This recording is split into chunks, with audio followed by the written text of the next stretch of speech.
Parenting can be so challenging, and one of the biggest mistakes that parents make is in communication, how they're communicating with their child. So you can look up a million different parenting methodologies and you can learn a bunch of great things from amazing people who've dedicated their lives to helping parents.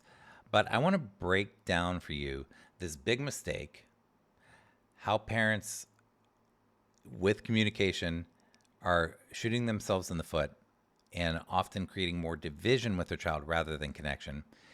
And one concept that can sort of bring that together. And I'll unpack this for you so that by the end of this, you have a really clear idea of how this works. Now, what happens is parents get into a default pattern. They repeat this pattern over and over. And they're communicating with their kid, and it's like a ping pong game, back and forth, back and forth, back and forth. And it is reactive, not responsive. Reactive, not responsive, meaning that it's like a script.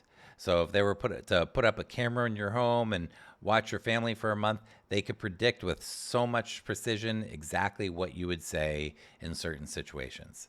It's the same conversations over and over and over, and you are not getting anywhere. You are not resolving anything. You may get your kid to do their homework or get your kid to do their responsibilities or whatever, but it's still with an engaged nervous system, with all the battles, with all the emotionality, with the wasting of time, with the division rather than connection. It's not getting to the root of the problem. So what happens is the prefrontal cortex. So my name is Seth Perler, and I work with executive function. I've been doing this for many, many years. I'm working with tons of kids, families, and teachers. And this front part of the brain, helps us to execute tasks, helps us to do important things. And when we are trying to do important things and we are in a conversation with someone that gets emotional, the blood flow to this front part of the brain that would help us to normally do the task or do the things or organize or prioritize or plan or anything that's related to getting an important thing done, this part of the brain gets foggy. Because blood's going to other places in the body, like the muscular system, because we're getting into emotional places in the nervous system where our body's preparing for fight, flight, or freeze, and our resources need to go there. So, if you're getting in these patterns over and over, you're getting nowhere. You're watching your kid on a downward spiral. You want to help them turn things around in their life and start making progress. You want to quit having the homework battles, all this sort of thing. Then I'm going to give you a script. I'm going to give you really a step-by-step process that you can follow. And again, there are many coaches and authors and people out there that have their own methodologies. This is just how I teach it. Again, my name is Seth Perler. You can find me at sethperler.com and executivefunctionsummit.com. My summit's coming up again soon. So, what I like to think of, the way that I like to think of if this was a parenting methodology is curious parenting. It's about curiosity. When we are not curious, whether or not we intend to be, we are judgmental. We come across as judgmental. We come across as judging. Think about your parents, literally you, the person watching this, your parents. Did you ever feel like they weren't listening to you? They were judging you. They weren't hearing you. They weren't seeing you. They weren't understanding you. You felt like they didn't have their back. They didn't get you. You can think about your spouse, your friends, your employers.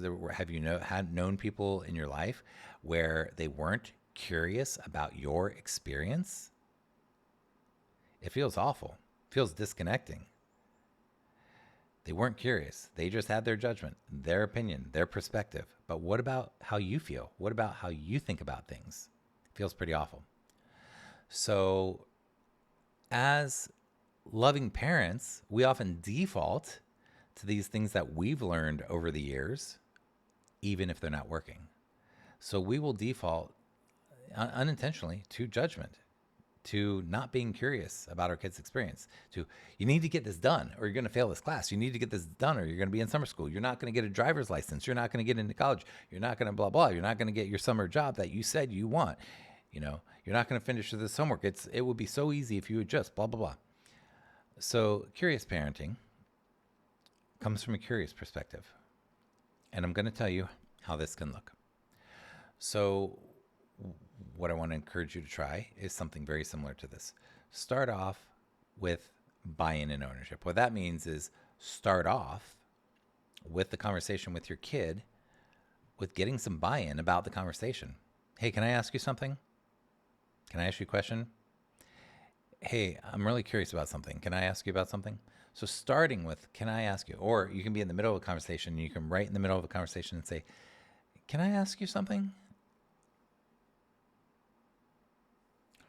Then when you get permission and they say, yeah, then it goes to, you can say it in any way you want, but I'm curious. I wonder, so if you're taking notes, you might jot that down. Can I ask you? And I'm curious, I wonder. I wonder what would happen if you tried this. I wonder why you feel so strongly about this. I wonder what's really behind that. I wonder why that class is so challenging. I wonder why you're so stuck on this homework. I wonder why your voice gets really loud whenever you talk about this homework, or I wonder why your voice just got loud. I wonder why your body just tightened up. I wonder why you want to run away to your bedroom right now. I wonder why last week when such and such happened that you stopped talking. I wonder why you threw that thing at the wall. I wonder. So this genuine curiosity. I wonder how you can improve that. I wonder how, blah, blah. After your child starts talking, here's another way. So to back up for a second, after working with hundreds, if not thousands of families, one thing that I hear over and over and over and over and over is the way that I talk to my kid has changed.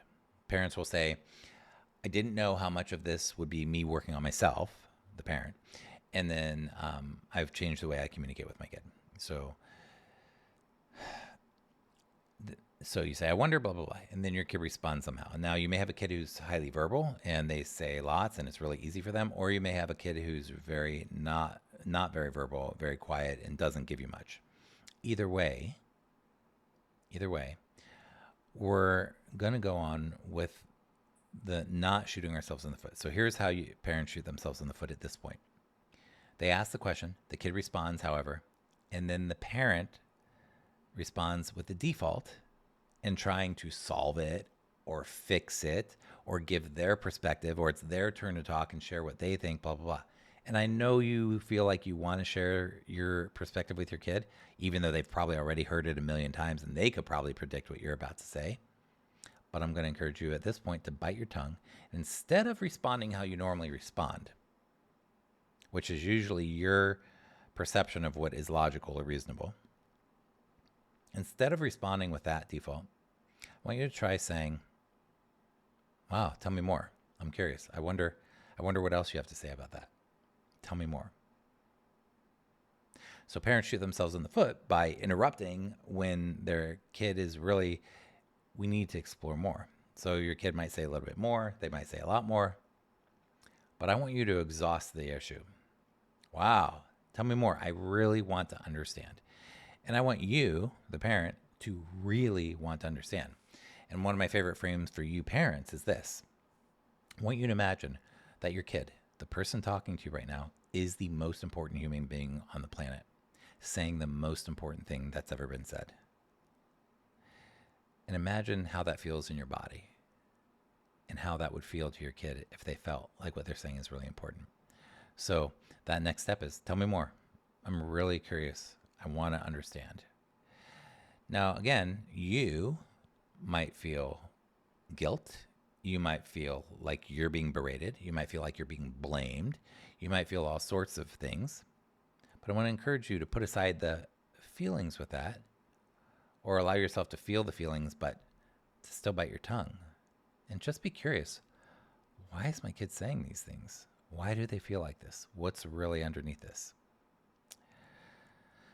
So after they've exhausted what they're saying, you've really tried to listen. Maybe you've even tried to reflect back. So what you're saying is this, am I understanding you correctly? And you're really trying to be understanding. You're not trying to share your perspective. You're really trying to just hear, hold space, understand, see them, treat them like they're the most important person on the planet, saying the most important thing ever. Then we go into, that sounds really whatever it sounds. So the reflection of, that sounds really tough. That sounds really stressful. That sounds awful. That sounds really hard. even if you think that wouldn't be hard for you or whatever from your adult perspective. But thinking, how do they feel? Well, that looks really hard for you. Wow, that's really blank. What are you going to do to solve that problem? So I like to frame it at that point then with, what are you going to do to solve this problem? How are you going to solve this? I like those words, that framing. What are you going to do to solve this problem? And then, how can I help? So what are the ways you can solve this? Is the first frame. And then the next one is, how can I be helpful? Now, I know parents, this isn't going to go according to script the first time you use this, but if you jot this script down and try it and do it several times, it's going to take your child's nervous system time for their neurons to connect and notice, the script we were using before isn't working. I'm actually feeling safer. My nervous system is feeling safer talking to my parent right now. Okay. I can give them a more realistic answer. Okay. I'm safe to really say what I really think, and we're actually getting somewhere. Your kid's going to feel so much better. So, how are you going to solve that problem? How can I help you? Now, of course, parent, if your kid says, just do my homework for me, or just get off my back, or just stop talking about it, or just leave me, you obviously have the right to say, no, that doesn't work for me. That doesn't feel good in my heart. And you can figure out whatever frame you want, but something like that is a good one. Like, it doesn't feel good in my heart. I love you, and I feel anxious and stressed about this, and something doesn't feel right. That's not okay. Or the solution they gave, you can say, no, I'm not buying you this and that. I'm not bending on this thing. This is a value, or this is a value of our family, or whatever the case is. But you have the right, obviously, to say that. There's a lot of people who misunderstand parenting methods and talk in a polarized way and talk about permissive parenting, and they completely do not know what the heck they're talking about. And it angers me, because who is the one who is hurt by this? Kids. So this isn't about being permissive, overly permissive parents and giving them everything they want. It's about holding space and setting appropriate boundaries. Now, one of my favorite sayings I've ever heard also is, I don't see why not. So if you say, how are you going to solve that problem? And they say, well, can you do that? And how can I help you? And they say, well, we do this. You can be like, I don't see why not. The reason I like that statement is because it shows that you've thought about it, even if it's just real quick. You're like, I just considered that. I don't see a reason why not. Sure, we can do that. Now, throughout this whole thing, and thinking about the golden rule and treating others how you want to be treated and not treating others how you don't want to be treated, it's good to notice how awesome what they're saying is and be like, wow, you're really deep. I'm always so impressed by how much depth you have. Wow. I just want to interrupt you and say, you're just so awesome. I don't agree with you right now, but I love the way you think. And I love who you are. You inspire me. And wow, you're trying so hard to communicate right now. Like, notice, no BS, for real, the incredibleness that's coming out of them. Okay. Now, so we were saying, okay, tell me more. How are you going to solve this problem? How can I be helpful? Another thing to ask in there is, I wonder what's blocking you. So going back to the curiosity, I wonder what's blocking you. I wonder what gets in the way. You don't have to solve it for them. You don't have to tell them. Ask them. I wonder what's blocking you. I wonder if you knew what's blocking you, I wonder what that would feel like.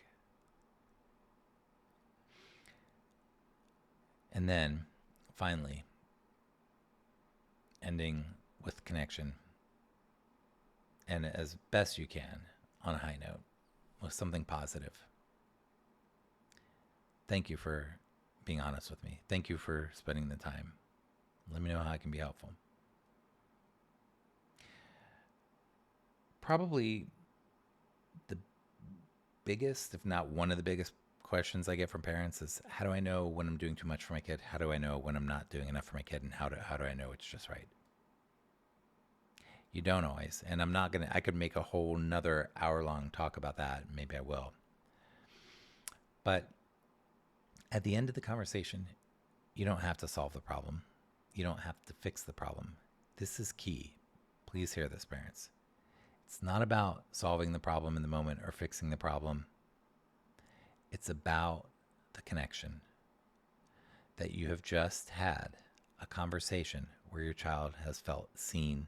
They may not have gotten what they want, or they may have, but they have felt seen. That's the objective, that your kid walks away feeling seen. And you might be like, but Seth, we need to get down to the point of this, which is that my kid has to do this or this consequence will happen. I think you'd be surprised that when your kid can walk away from something like this feeling seen, even if it's not resolved, how often they come back ready to take the next step. And how soon that can happen, or that they can come back ready to allow you to help them move to the next step. Because they know that they have been seen and heard by you, that you will listen, that you will understand them, that you will hold space for them. My name is Seth Perler. You can subscribe on my website for my updates, sethperler.com. Share my stuff if you like it. Go to executivefunctionsummit.com and join me on the summit this year. My brain's falling asleep. I'm going to take off. Have a great day.